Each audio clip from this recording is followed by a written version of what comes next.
Welcome to the Art of Badassery, where I explore what it takes to live life on your own terms, break free from the status quo, and unleash your inner badass. Whether you're a rebel at heart or simply seeking inspiration to step outside your comfort zone, this podcast is for you. I'm your host, Mahara Wayman, and each week I dive into the stories, insights, and strategies of those who have mastered the art of badassery and are living life to the fullest. They smile when no one is looking. Welcome to the Art of Badassery. I'm Mahara, and I'm so excited to introduce you to my guest. Her name is DeDee Cai, and she's a dynamic coach who's passionate about making a difference in the world, just like her grandfather. Born in Vietnam and raised in Northern Virginia and the DC area, DeDee's always dreamed of inspiring others through her work. Now living in Sarasota, Florida, DeDee runs a successful online coaching business and finds her happy place at the beach surrounded by nature. She's also an avid traveler who loves exploring the world with her family.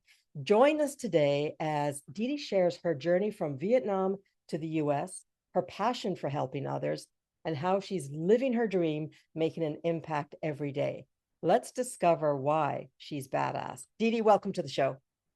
Oh my goodness. Thank you so much, Mahara, for having me. I'm so honored and delighted to be here with you all. Thank Oh my you. God, I'm excited. Let's jump in. Sometimes I open the show with a really bold question, and I think I'll do that today. Why are you badass?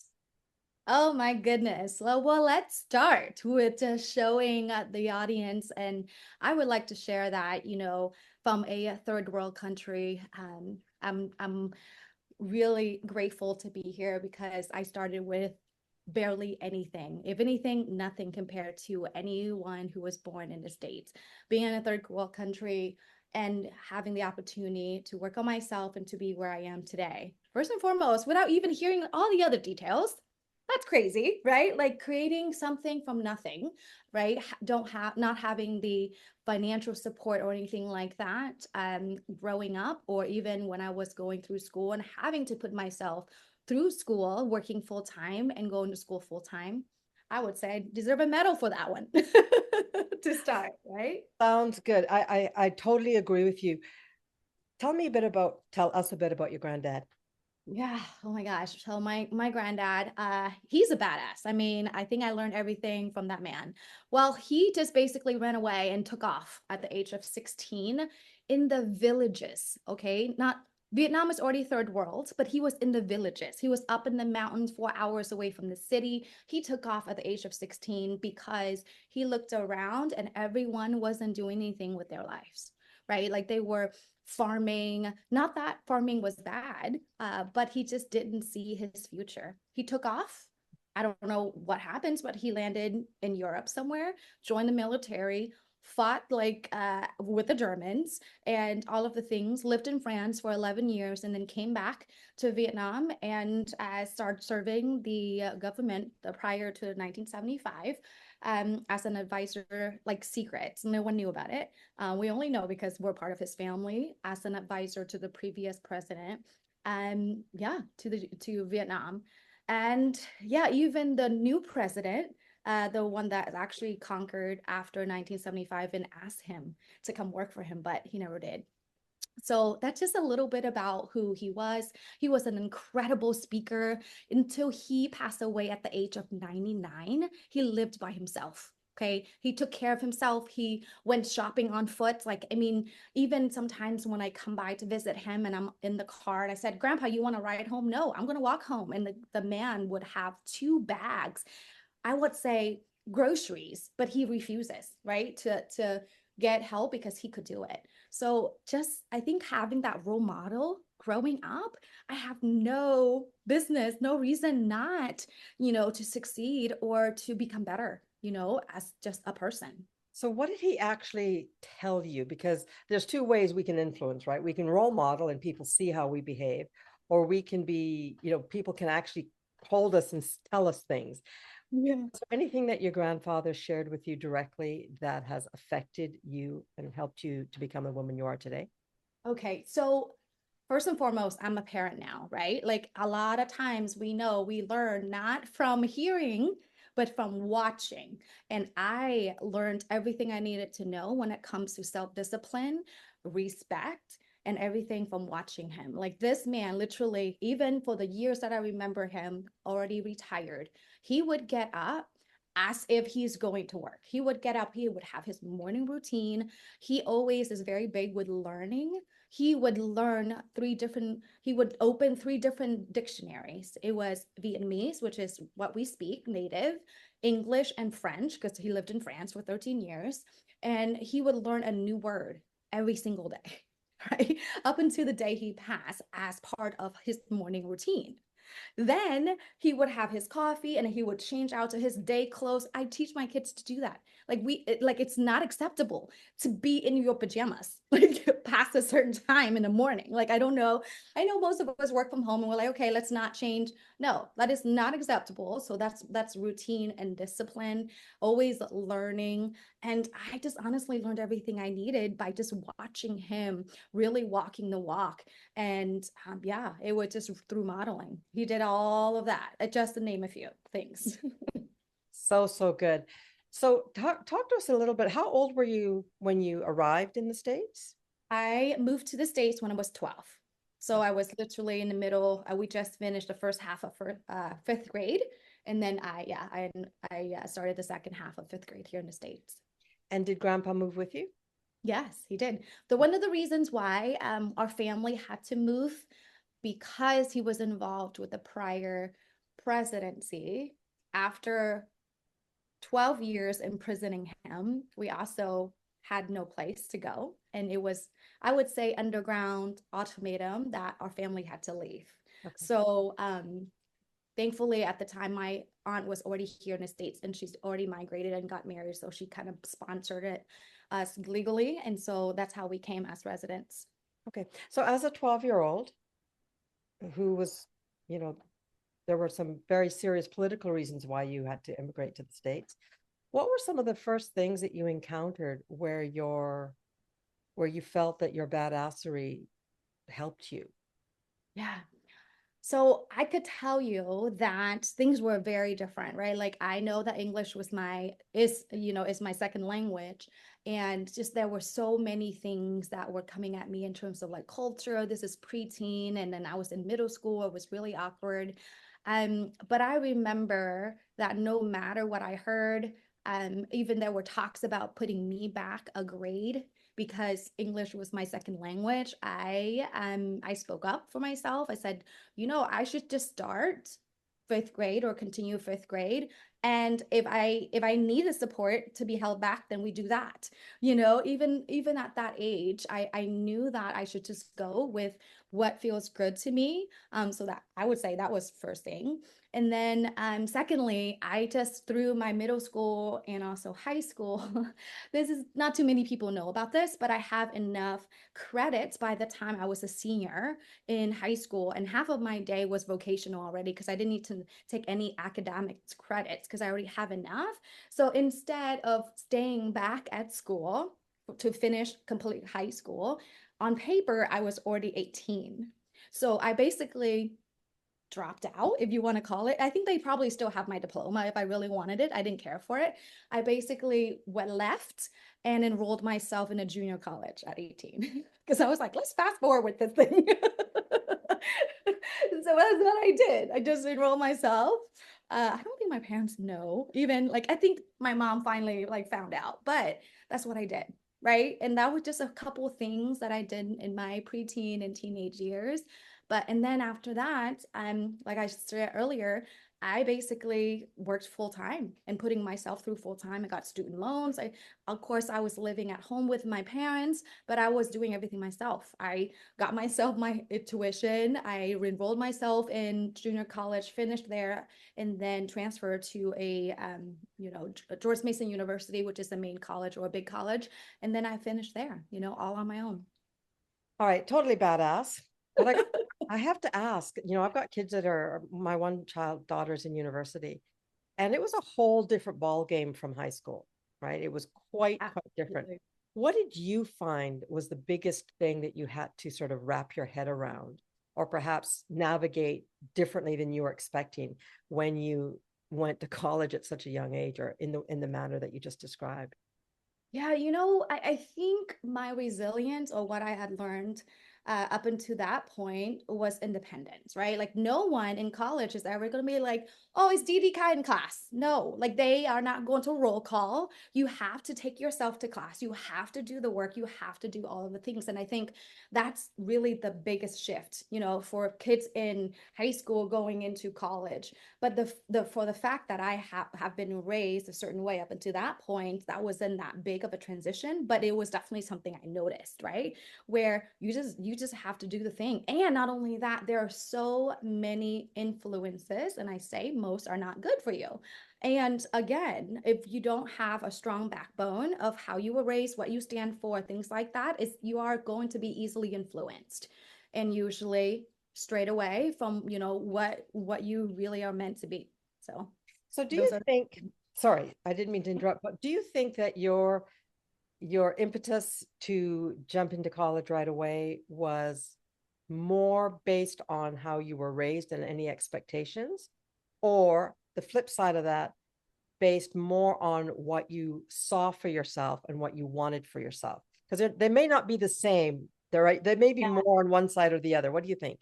Yeah, so I in the reflection, this is so great of a question, because here's the thing, like you'll hear more of my story, right? I honestly went to school, especially college, and I want to fast forward to doing that and finishing that because I thought that was the plan, and it was the plan for me, right? First generation immigrant, you go to school, you do well, and you get a job. So I was like, okay, got it. Okay, that was my expectation of me, especially the only child too, right? I was the golden child. So yes, I did that, right? I did that. So it was both. It was because I want to so quickly be as independent as possible.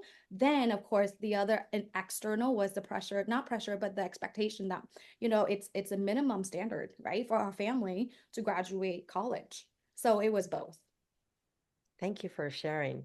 And I like your explanation makes sense. What did you learn about yourself in college?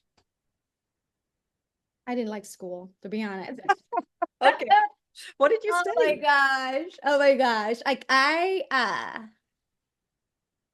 was always that kid that was like, what's the better way of doing this? Like, right? What, not in a way where for some people would describe it as like, always looking for shortcuts and things like that. But I have this mindset of what's the most efficient way? What is the fastest way to get there? Right.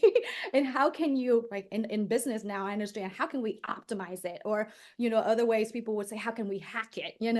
So, so I could say that it was grueling. It was so tedious. It was like, I would say halfway through, I was like, what am I even doing here?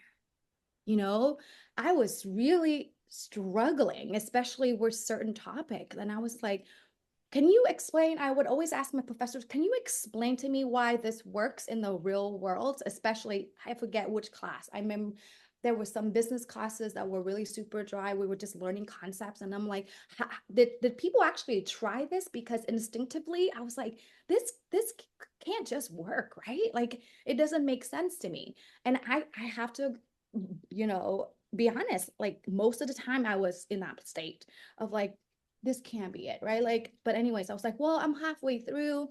The least thing I could do is actually like learn how to read, write, and I don't know, like I need to really pursue what it is that I really want to. And fortunately, towards the end, I want to say 2.5, almost third way through college, I realized, you know what, I'm really fascinated with how people behave, because how people operate. And especially I was bicultural. I'm still bicultural, right? Like I still have practices that I still carry through with from the Vietnamese culture, the Asian culture, and then I'm very Americanized, when it comes to certain things. So I was like, I'm really fascinated, and I discovered psychology, and then I discovered cognitive psychology, and then I just basically dove into that, right? And so that's why I just completely transferred over and focus on psychology, and that's what my degree is in. So cognitive psychology, and so at least I figured out almost at the end that that's what I was fascinated with. And interestingly, actually, then I wanted to be a therapist. I was like, oh, I'm gonna fix everybody. You know, I'm gonna teach everybody to be so happy and fulfilled and all of the things. Of course, life happens. You know, that didn't happen, but there are more stories why this is all making sense, and that every single experience, especially the harder ones, really build character, and then you know who we are now. So Well, they absolutely do it if you let them. And I think, bringing this back to this idea of being a badass, it is badass people to question. yeah. And you said earlier that you said, hey, it's got to be a better way of doing this. Yeah. That's very badass, right? Especially when you've got professors that are, saying it's one way or the other. I got to ask though, what was their response when you kept asking, hello, can you prove this? Hello, what's the deal? What You type of know, response did you get? yeah, they didn't have real answers for me, right? Like they didn't have real answers except this is how it has been done. I was like, what? And this is how we should continue doing things. You know, like I have that in the back of my mind, but you know, I again, I was just like, I'm like, part of me is like, I should trust, right, this plan, because it's apparently seems to work for some people. So why I should continue trying it on and at least complete it, right? Try to finish it and to see if it works for me, you know, or not. Yeah. So when you dove into, I call it the inner work, and you Mhm. were considering becoming a therapist, what did you discover about yourself? Because I'm just wondering if when you thought, wow, I want to make everybody happy, if there Yeah. was anything that triggered in you where you said, I want to make me Yeah. happy or whatever. Yeah. So this is actually rarely shared, and I love that you're going there. And I had to really contemplate on adding this chapter into my book, which is The Overcomer here. Um, how to overcome your fear to achieve your goals. And I have to say that when I started learning about psychology, when I started learning about, you know, traumas and past experiences and, you know, how we are wired, and that has everything to do with who we are in the present moment. And then also it contradicts who we're going to be in the future and things like that. I was like, you know what? In reflection, I don't think I had the best, you know, I would say ideal childhood. Although, yeah, my grandfather, oh my gosh, like all of that, like I wouldn't be here without all of the things that he taught me. But at the same time, it was hard, right? Like I grew up in scarcity, right? Like we didn't have enough, right? We are always worried about a shoe dropping or something is going to happen, or like we're like in fear of our own safety and we had to escape to another country. And so, but the biggest piece was I was sexually abused at 15, and it's all because I couldn't defend myself. And going through all of the abnormal psychology classes, I was like, dude, I have a lot of healing to do here, right? Because I was like, why didn't I stand up for myself? Why didn't I tell, you know, my partner at the time that I didn't want it, you know, any of the interactions, you know, and things like that. And I just knew that first and foremost, if I was hurt in that way, I'm sure there are other people that have been hurt that way. So I need to heal myself first, right? So honestly, secretly, wanting to be a therapist was to heal myself first. That was like the moment where I was like, wow, there's something to that. And I don't know. I had this whole speculation of maybe all therapists had to go through certain things and they really want to heal themselves first, and they can help others, you know? Yeah. Thank you for sharing that with us. And I'm sorry that you went through that experience. Yeah. I just want to swear, like what the actual, like seriously. Yeah. But I really commend you for recognizing that there was a part of you that was hurt, and a part Mhm. of you just needed that little bit of extra healing and attention and recognition. And Mhm. again, for our listeners, guys, that's badass, right? Being badass isn't about being the toughest bitch on the block. It's about recognizing your needs, whatever Yeah. they are, right? Mhm. And it takes a lot of courage to have that level of reflection and then acceptance and aligned action. I talk about it all the time with my clients. You know, growth comes from acceptance, awareness, acceptance, and aligned action. And sometimes we're just not aware. Mm-hmm. Do you think, DeDee, that before you hit on cognitive therapy or behavioral therapy or cognitive therapy or psychology, that part of you was looking for that? Oh, absolutely. Yeah. Absolutely. I think my subconscious was just like, especially if you hear my story, right? Like I was raised to stand up for myself. I was raised to be so disciplined. I was raised to be so strong, right? Like consciously. And I think if anything, my whole system was just really, right? Like why didn't I speak up for myself? Like why didn't I defend, myself? And so yeah, it was that little voice that was telling me like you're better than this. Like you can do so much more, and you can also overcome whatever it is, that you have to heal through.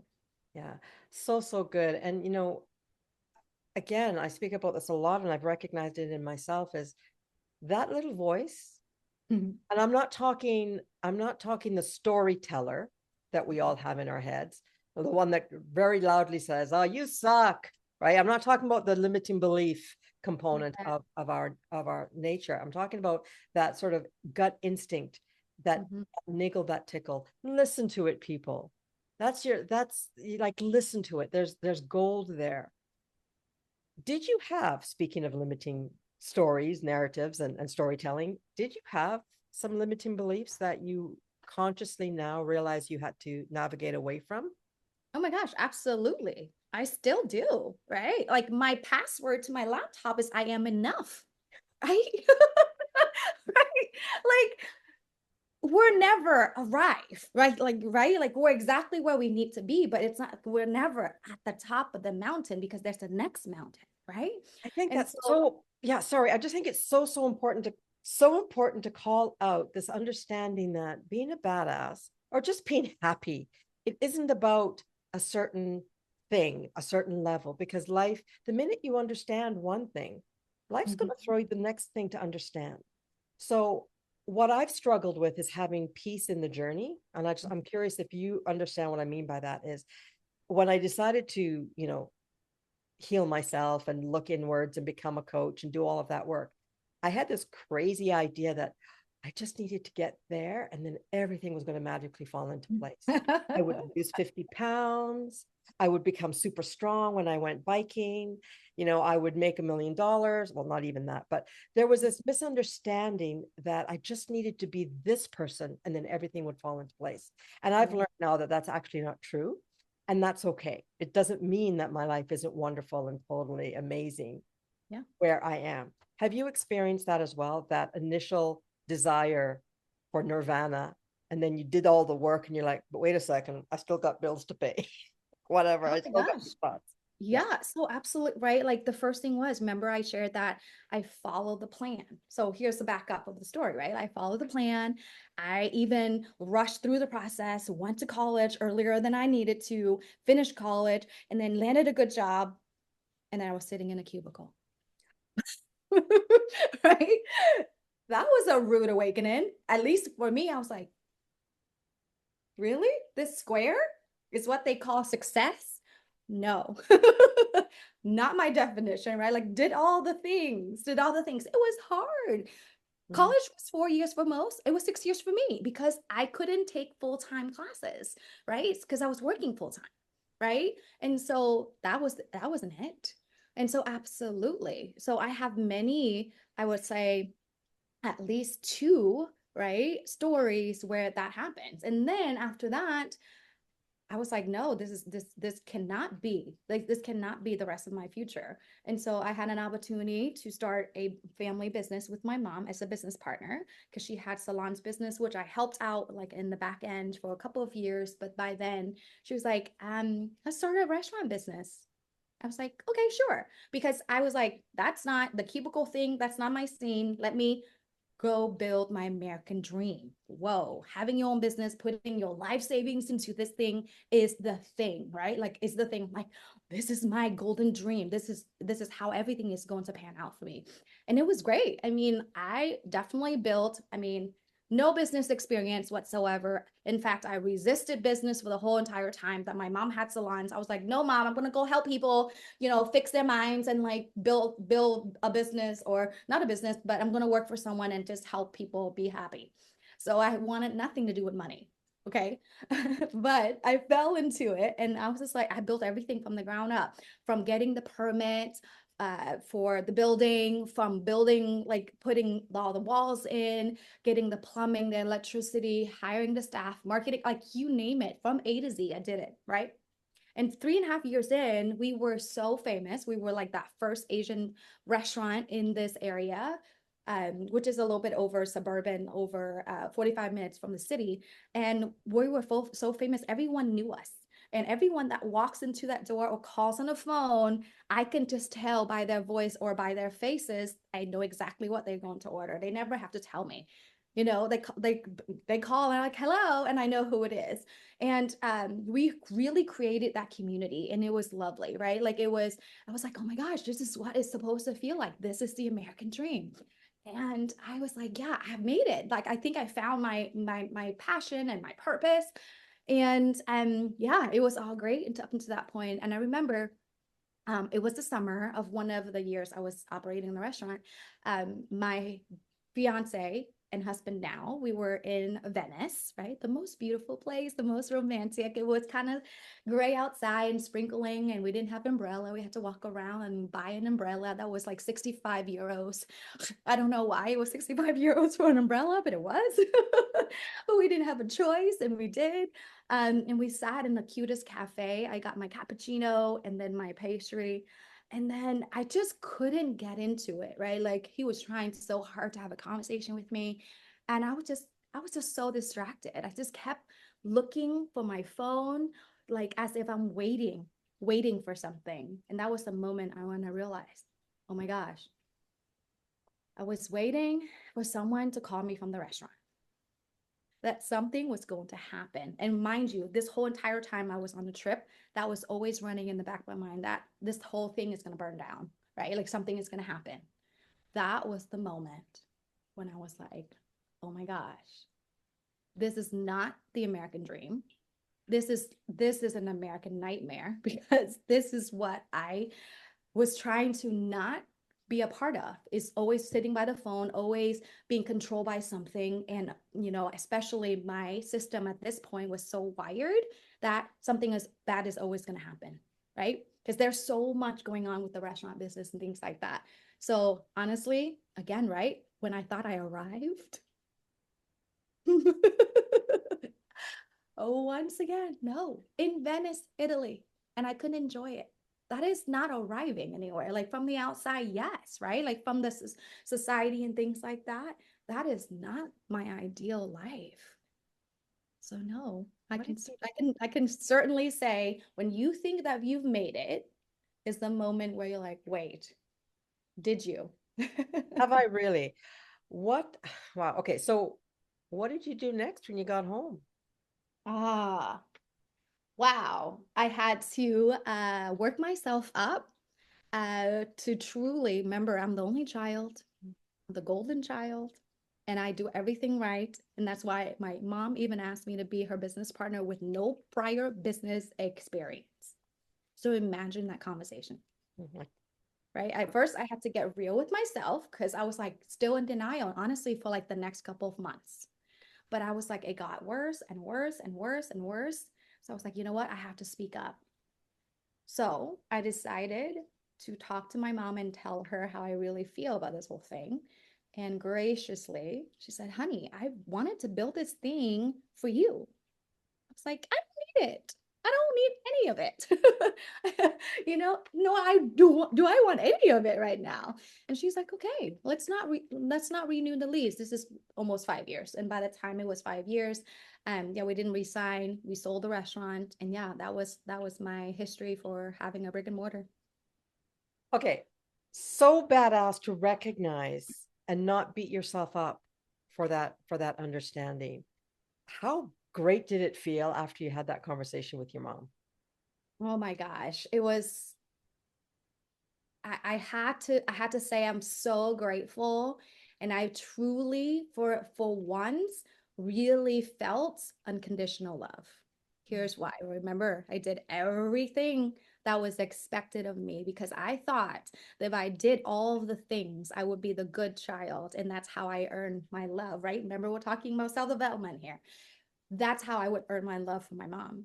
But when I told her, and she didn't disown me. I was like, wow, she really loves me, right? Like, and I was like, and that's true love. That's unconditional love, like, right? Like, you love your child no matter what happens. And not only that, we lost a lot of money from that business. I was also in personal debt to two of my good friends, thousands of dollars. And honestly, Mahara, I did not know how I was going to pay it off. But I had to make that choice because my life was falling apart. I was dating my boyfriend then. I didn't see him, and we were getting married. Remember, I was on vacation. I couldn't be into it. So that was unfair to him. That was unfair to me. And I was I was not in a capacity to serve anybody. Yeah. I think that's one of the biggest things that I know that I don't, it's not so much of a struggle. Well, I guess, yeah, it has been a struggle for me, was this understanding that I have to put my mental, physical, emotional, and spiritual needs first. I fell into that trap of I just got to work, get a good job, and make good money to pay the bills to create the life that I want my family to have. But personally, as I was doing that, I was losing myself. So it can take a lot of guts and courage to say, stop. I don't know how I'm going to make this work, but I do know what I can't do anymore. I may not know what the steps forwards are, but I definitely am very clear on what I don't want more of in my life. And it's this level of stress or burnout. So I can definitely appreciate where you're at with that. So take us through to the next phase. You sell the business, and what do you do next? Yeah. So that was May, Mother's Day. Congratulations. We don't have a business anymore. May 2013. And we were getting married. We set a date for July 7th, 2013. And I was just really excited. Like, we closed a chapter, we're starting a new chapter. Just almost 2 more months into our wedding day. Like, it's honestly, I have to say, the best time of my life. The best time of my life, freedom, right? From the business, I was taking care of myself. I was, really focused on taking care of myself physically, mentally, emotionally. And I was on a high. I mean, my life was perfect, right? And it was just tidying all of the little details for the wedding and etc. and things like that. And yeah, we were getting married, and I was like, let's get married first, and then we'll see what happens. And I was gonna take my time with figuring out the rest, but we have the wedding to figure out, so we're gonna do that. And it was great. I have six bridesmaids, and of course, one of them is my best friend, and we were really excited. And yeah, we were just going through all of the details. And I remember it was, my heart is pounding as I'm anticipating the next details, is that we're everything is so perfect, right? And I was like, I have like little glimpses and moments of like, is this even real? Like, is this real for me, right? And what if something happens? And I'm like, what would ever happen, right? Like, what could happen that would change anything? And I was like, we're getting married. There's nothing else that's gonna happen. Remember, I was wired for many years, right? For many, many years since I was 15, right? Since that incident, to be always in a place where I felt unsafe, right? Like, that something's going to happen. And that's what I still was feeling after even stepping away from the restaurant. And of course, we were getting married within the 10 days, right? It was Monday when I got a call from my best friend's boyfriend at the time. I was like, hey, have you seen Tatiana? I haven't seen her since Monday morning after she left, because we spent the weekend together. And I saw her Sunday morning before she went off to go see her boyfriend. And he's like, oh, it's Monday. She's a teacher. It's Monday. She's supposed to be at school teaching. Have you heard from her? I was like, no, I had coffee with her. She's fine. She said she was going off to see you. No, I haven't heard from her. And he's like, okay, yeah, let me know if you hear from her. Let me know. I'm like, okay. And 48 hours later, I got a phone call from him, almost the exact same time.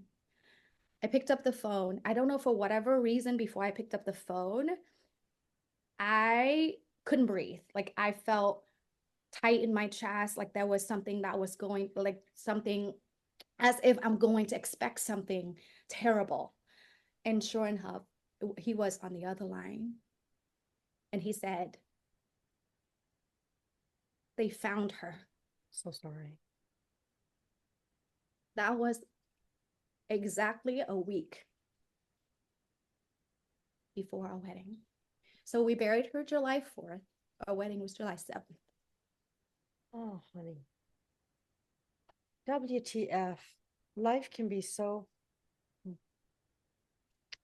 sad and challenging. But see, here's the thing. Who has to die so you can live, right? It's one of those moments where you're like, oh my gosh, life is so precious. I just saw her. What happened, right?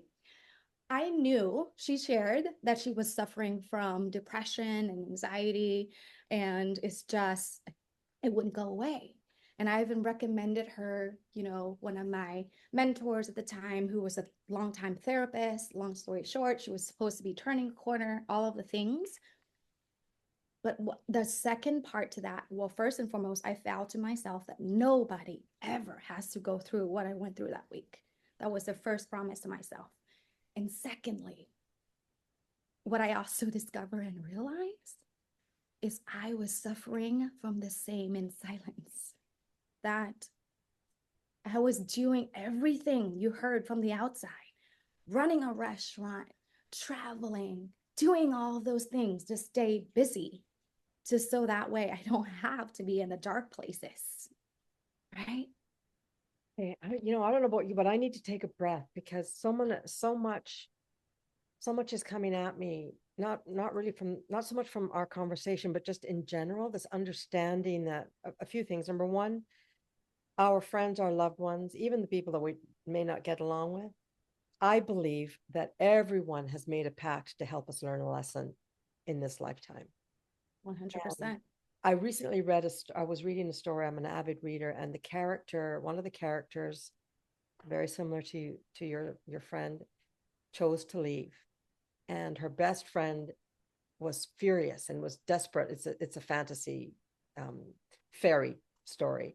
She was desperate to turn back time and have her stay, and the soul, when she brought her back to life, was so not angry, but was so lost because the soul had decided, no, this is my decision. This is what I want to do, and felt completely displaced when she came back to life. So a little bit of a tangent, but understanding that sometimes in life there is no understanding for the pain. Yeah. I think is a lesson in badassery, right? Absolutely. And guess what? I channeled my grief and started the coaching business.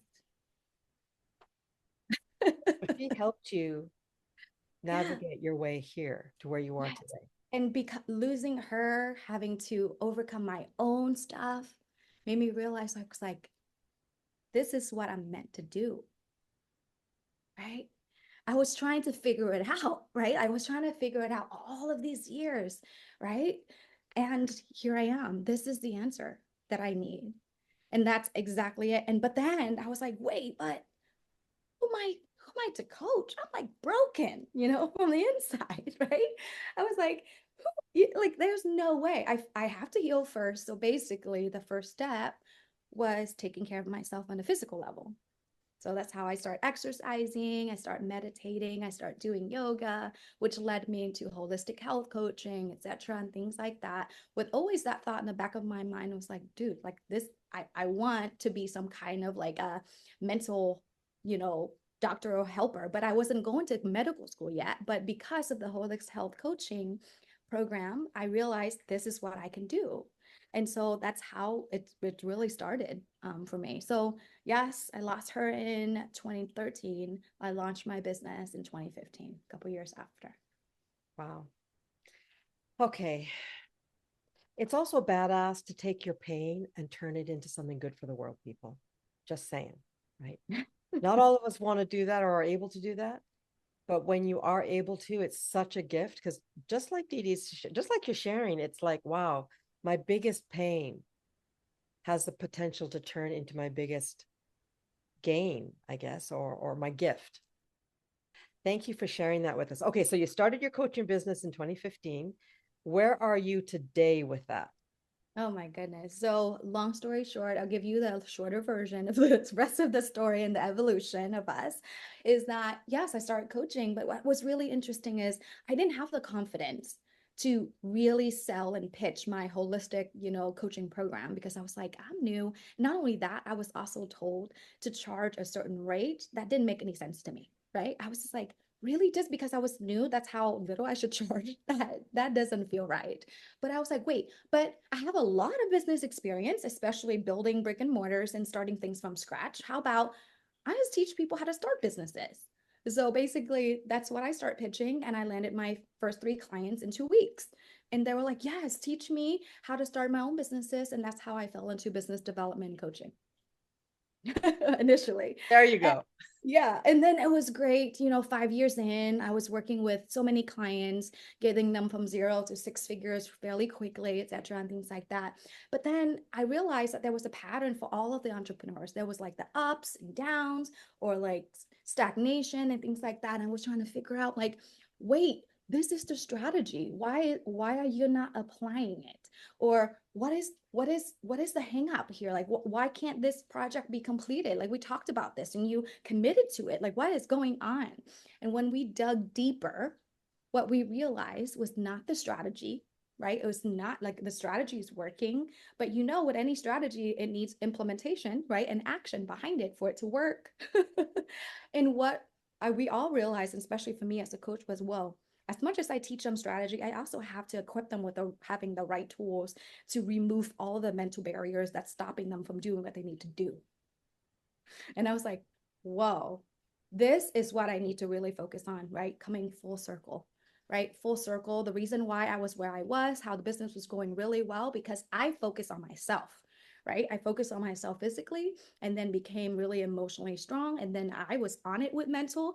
And then I added the spiritual piece into my business too. And every single thing that I do or decide to do in my business, I was being intentional. I had to make sure I was guided to doing the thing. And so I was like, we need to take care of the 80%, which is when I discovered by digging deeper that is mindset. 80% is mindset, guys. 20% is strategy. So at Fit to Profit, that's what we do, right? We have a program uh, right now, brand new. So I don't really specifically have a name for it just yet. So stay tuned. You'll be surprised and excited for, but it's essentially covering all of those areas. We get to help you as an entrepreneur to build yourself up physically, mentally, emotionally, and spiritually, and last but not least, financially, so that you can run a successful business. So it's not like any other program that you've seen out there. This is brand new. You probably know already you can get little piece here and here and here and buying everything separately, but there isn't anything like it, right? And so that's who we are at Fit to Profit. And I really truly believe also from my story that until I actually focused on myself and felt worthy enough to be successful was when everything started changing for me. So what we focus on is to help women entrepreneurs build relentless, unshakable confidence and feel worthy enough to be profitable. That's who we are. Damn, mic drop. Okay. So much juiciness in there, but really the number one thing that I want to call out for our listeners is this idea of feeling worthy. It starts with us. Because just like you said, DeDee, if we don't feel worthy, then we're going to find ways to fuck it up. Mm-hmm. We're going to find ways to keep ourselves small. And Yeah. part of being badass really is recognizing our worth. And I say it all the time, hand on heart, just say it out loud. I'm worthy, right? I'm worth a good life. I'm worth a great partner. I'm worth a fulfilling career. I'm worth as much ice cream as I can handle in a week. Yeah, I say that tongue right? in Own cheek. it. I And you own kind of it. love ice cream. But really, if I may be so bold, what I've heard now, 45 minutes into this really amazing interview, is no matter what people see on the outside, Mhm. there is always a story underneath. And I want to thank you, DeDee, for sharing the underneath story, because the outside version was like, holy shit, this chick is from day one. She's a badass, right? All of this stuff moving, happening. But when we got to some of the deeper stuff, you shared with us so vulnerably and courageously that there were things going on. And when we choose to sit and listen and recognize those things, that's when growth happens. When we choose to question and get curious about why we feel a certain way, why am I sitting in Venice and looking at my phone instead of the guy I'm in love with? Something's not right there. Why? When we get curious, then we find the answers, and the answers are within.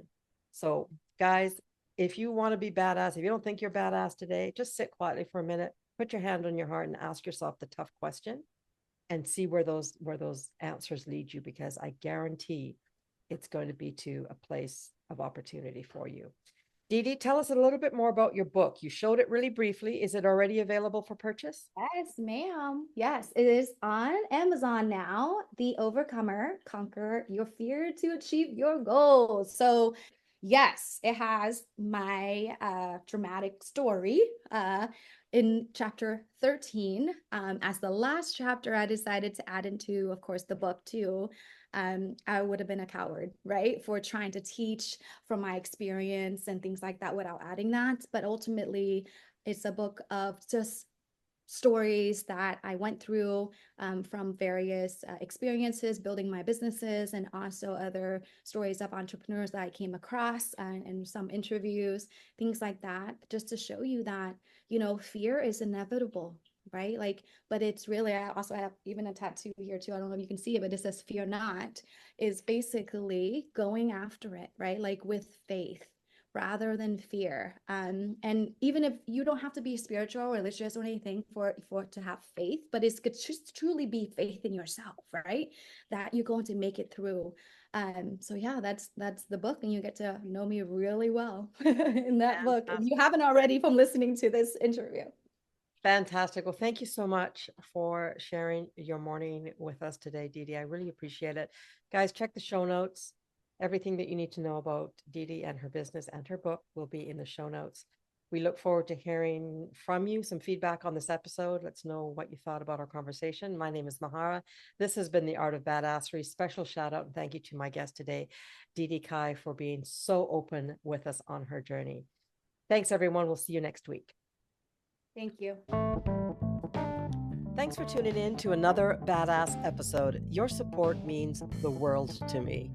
So if you enjoyed what you heard today, don't forget to like, share, and rate the episode on your favorite podcast platform. Your feedback keeps the badassery flowing. And hey, if you're ready to unleash your inner badass and conquer whatever life throws your way, why not book a complimentary badass breakthrough session? Just click the link in the show notes to schedule your session, and let's kick some serious butt together. Until next time, stay fearless, stay fabulous, and of course, stay badass. This is Mahara signing off.